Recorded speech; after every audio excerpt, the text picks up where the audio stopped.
वंदनीय विश्वभूषण महाकरुणी तथागत भगवान गौतम बुद्ध, विश्वरत्न बोधिसत्व परमपूज्य डॉक्टर बाबासाहेब आंबेडकर, छत्रपती शिवाजी महाराज, लोकराजा शाहू महाराज या सर्व महापुरुषांना या ठिकाणी त्रिवार अभिवादन करतो।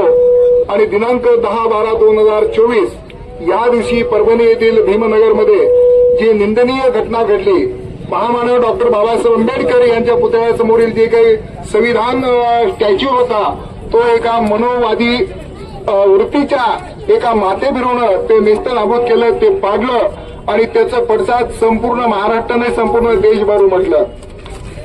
मला एवढं सांगायचं आहे की परभणीमध्ये काकडेसाहेब, परभणीमध्ये हा नवा इतिहास नाही।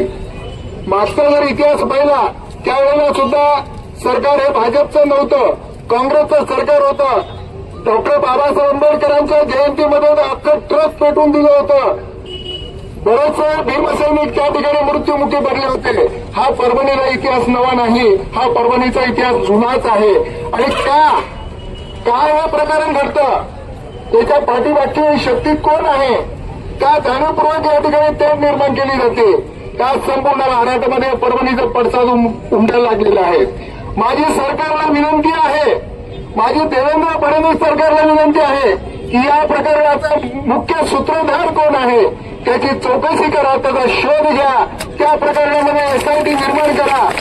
ज्या ज्या वेळेला हा प्रकार घडून येतो त्या त्या ठिकाणी जे कोणी पोलीस अधिकारी होते आणि त्यांच्या माध्यमातून हा प्रकार घडलेला आहे।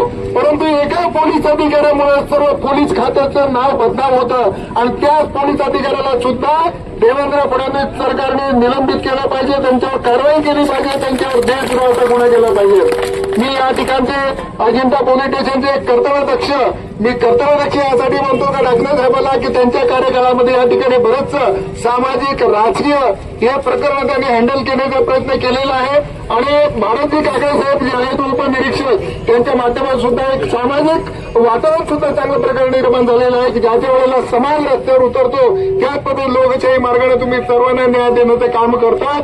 आणि विशेष म्हणजे की परभणी घटनेचा या ठिकाणी श्रीमंत मगरे साहेब यांनी या ठिकाणी आंदोलन आणि मोर्चा काढून या ठिकाणी निषेध व्यक्त केला। तमाम भीमसैनिक माता भगिनी या ठिकाणी आला। परभणी घटनेतील मुख्य सूत्रधाराचा शोध घेऊन त्याच्यावर देशद्रोहाचा गुन्हा दाखल करावा अशी या ठिकाणी मी विनंती करतो। यानंतर भास्करजी विरारे ग्रामपंचायत